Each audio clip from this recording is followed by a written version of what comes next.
Nous sommes en direct de Kinshasa. À toutes et à tous, bonsoir. Ouvrons ce journal avec les nouvelles du front à l'est de la République. Faux au nord Kivu, le M23 et alliés n'ont pas le contrôle de Karega. Les FARDC continuent de repousser les terroristes loin du sol congolais. Démenti fait ce mardi par les commandants de la 3e zone de défense. Suivez donc ce reportage.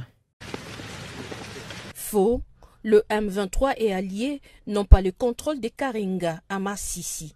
Constat du commandant 3e zone défense qui renforce par ailleurs le verrou des forces armées de la République démocratique du Congo qui, sur la ligne des fronts, continue de contenir les rebelles ayant tenté l'intrusion vers Saké dans le territoire précité, explique le lieutenant-colonel Njike Kaiko, porte-parole des forces armées de la RDC au Nord Kivu.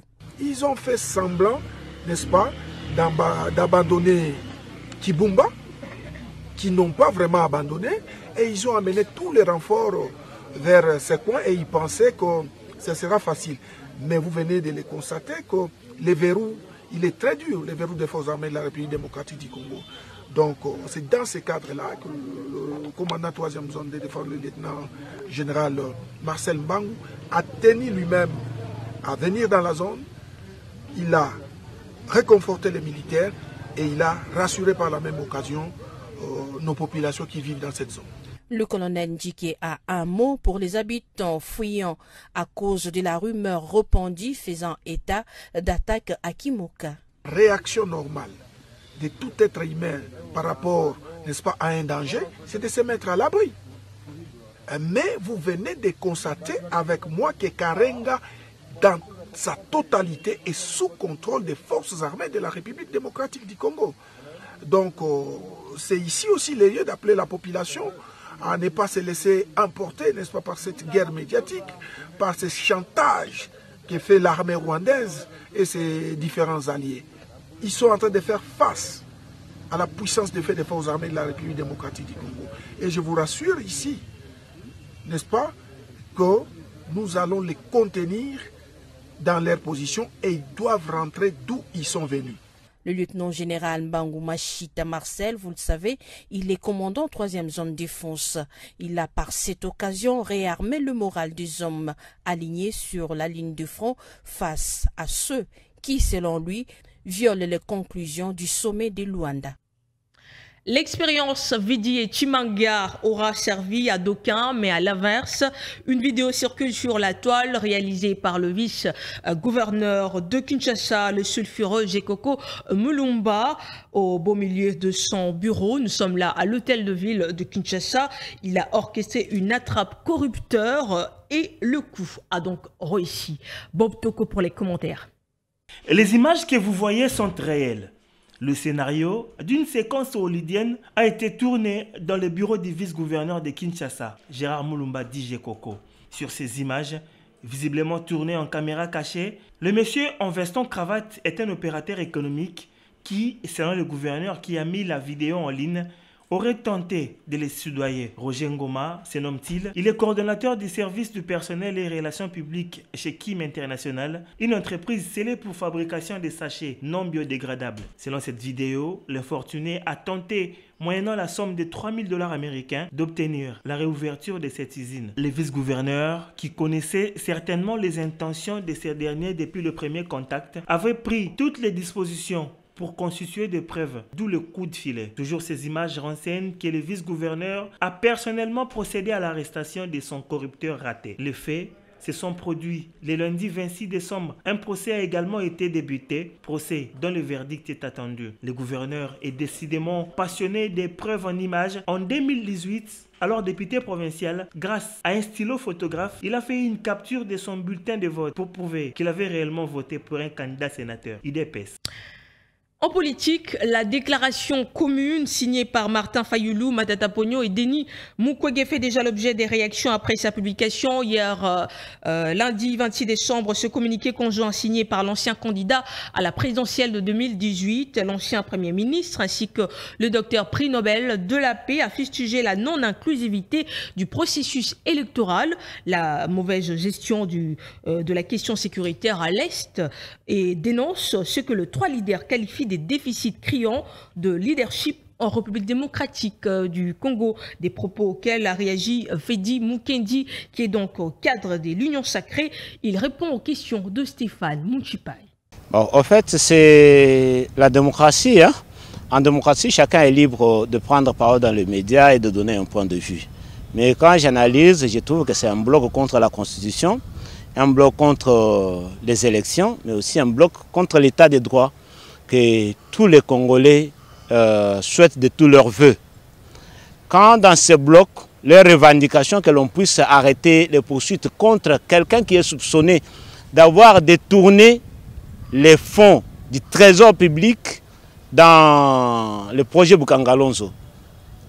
Mais ces gens, si jamais ils arrivent au pouvoir, qu'est-ce qu'ils vont pouvoir proposer aux Congolais? Ils vont pouvoir gérer les Congolais avec leurs lois et leurs textes et ils vont fouler aux pieds la Constitution de la République. Si notre ami Matata Ponyo pense qu'il est innocent, il ne doit pas fuir la justice, il doit affronter la justice et montrer à la face du monde qu'il est innocent. En ce moment-là, il sera lavé. Et dans les têtes de l'opinion populaire, mais aussi au niveau de la justice. Au lieu de dire qu'il faut arrêter les poursuites contre lui. On ne peut pas imaginer qu'on puisse avoir une seule personne dans le pays qui, après avoir commis certaines infractions, supposons qu'il a tué, qu'il a violé, qu'il a détourné, et que parce qu'il a été Premier ministre, qu'il ne peut plus être poursuivi par la justice. Processus électoral en République démocratique du Congo et début d'enrôlement à Kinshasa. Le parti en vol de Délice Sanga invite les Congolais de s'enrôler massivement. Lance Omeongia, cadre du parti en vol, et donc au micro de Glodave Boloy. Suivez. Alors j'invite tous les Congolais à s'enrôler massivement, bien que nous savons que nous sommes face à une CENI monopartisane, une CENI qui ne nous amènera nulle part. Mais nous invitons les Congolais à adhérer quand même pour voir un peu jusqu'où ce régime va nous amener. Alors, conformément à notre bureau politique, prévu notre bureau politique de juillet 2019, dans notre bureau politique, nous avons dit qu'Envol ira aux élections à tous les niveaux et Envol ne sera derrière personne. Et nous estimons qu'en 2023, nous serons aux élections à tous les niveaux. Le moment n'est pas encore venu de s'élancer au jet de candidature, mais je peux vous rassurer qu'Envol sera derrière personne en 2023. Et puis en marge de festivités de fin d'année, la Fondation Tosungana a procédé à la distribution des vivres à la population de Tchangou. Au nom de son initiateur, le rapporteur de l'Assemblée provinciale de Kinshasa, Léon Junior Nemalemba, Alain Louidi, secrétaire général de cette fondation, a également distribué des pannes aux mamans. L'événement s'est donc déroulé dans l'enceinte du collège Elikia au quartier 7, dans la commune d'Ondjili. Reportage. Suivez. En marge des festivités de fin d'année, la Fondation Tosungana a procédé ce lundi 26 décembre à la distribution des vivres à la population de Tchangou dans la commune d'Ndjil, dans l'enceinte du collège Elikia, dans le quartier 7. Au nom de son initiateur, le rapporteur de l'Assemblée provinciale de Kinshasa, Léon Junior Nemalemba, Alain Louidi, secrétaire général de cette fondation, a également distribué des pannes aux mamans de la fondation. En tout cas, la zone est sengomakasi. Pambate, to tiake likiate. To moni yemta libosa so sala iloko aboye. To moni biloko bilamba basaka loso, ba market ya biloko, to zane sengomakasi. Avec un cœur humanitaire, l'infatigable serviteur de la population de Tchangou, Junior Léon Nemalemba, a profité de l'occasion par l'entremise dans les Louidi pour remettre en termes d'encouragement et de motivation des motos-coordonnateurs de Kimanteke à Mokali. Satisfaits de la gratification, ces derniers n'ont pas caché leur émotion. Bon, merci. Merci à la membre de la Fondation Tosungana. Merci à Poula Mokali, tout ensemble. Dans le papier, merci à l'honorable Junior. Nous avons entretenir les combattants de l'Itsnae. Merci, c'est bon. Ici, elle de noter que c'est plus d'une fois que l'honorable Junior Léon Nemalemba vient en aide à la population de Tchangou. Étant élu de cette contrée, le député le mieux élu de Kimanteke est toujours proche de sa base. Et en off, lancé dans le cadre du plan stratégique des transports Horizon 2023 de Lagos, la Blue Line, une ligne de métro léger de 27 km reliant Marina et Okoko Maiko vient d'être opérationnelle. Nous sommes là dans la capitale économique du Nigeria. L'inauguration a eu lieu ce mardi à Lagos, en construction depuis 2008. Ce métro, qui représente la première ligne d'un vaste projet dénommé Lagos Rail Mass Transit, a connu d'énormes retards dans l'exécution de travaux depuis 2011 en raison d'un déficit de financement. Enfin, elle est finie. La population nigérienne peut souffler avec ce moyen de transport de plus à Lagos. Autre titre, toujours en off, le 27 décembre est consacré à la préparation aux épidémies. À l'échelle internationale, cette date impose donc une réflexion sur la question de la gestion des grandes maladies infectieuses, leurs conséquences dans la société, mais aussi plus néfastes encore sur la vie humaine.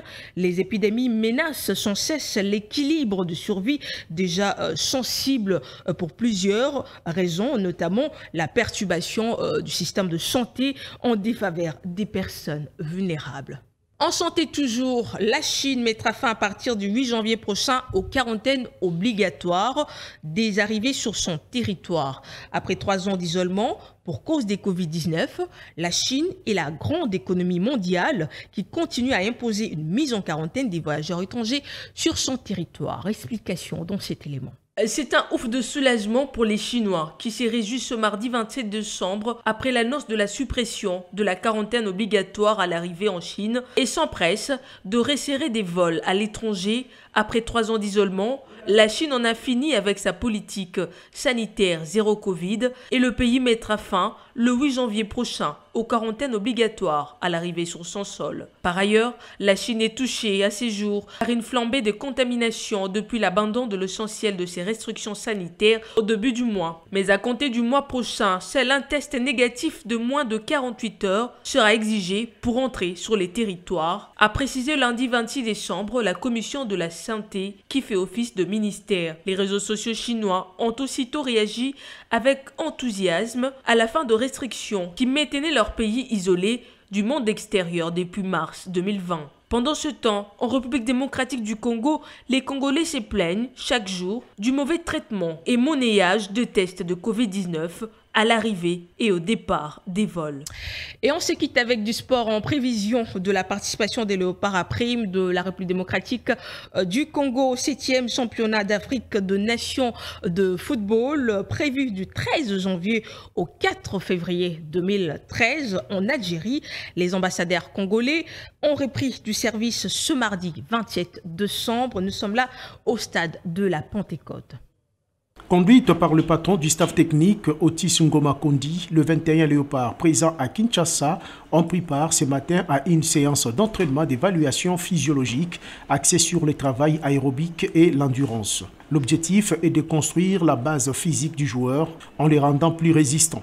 Après cette séance d'entraînement matinale, les joueurs sont pris en charge par le staff médical pour des tests Ruffier-Dixon et des souplesses à Campo Hotel, leur quartier général. À 16h30 au stade de Martyrs, les poulains de Otis Ngoma étaient en opposition entre eux, question d'évaluer la capacité technique des joueurs. Rappelons que la RDC est dans le groupe B avec la Côte d'Ivoire, le Sénégal et l'Ouganda. Le coup d'envoi sera donné le 13 janvier à 17h juste au nouveau stade Baraki avec comme match d'ouverture l'Algérie, pays organisateur contre la Libye. Et voilà, cette note sportive marque donc la fin de cette édition signée Jemima Wanja. Merci de nous avoir suivis sur Tosungana Télévision. N'oubliez pas de visiter nos plateformes YouTube, Facebook ou encore Twitter, Tosungana Télévision. Merci.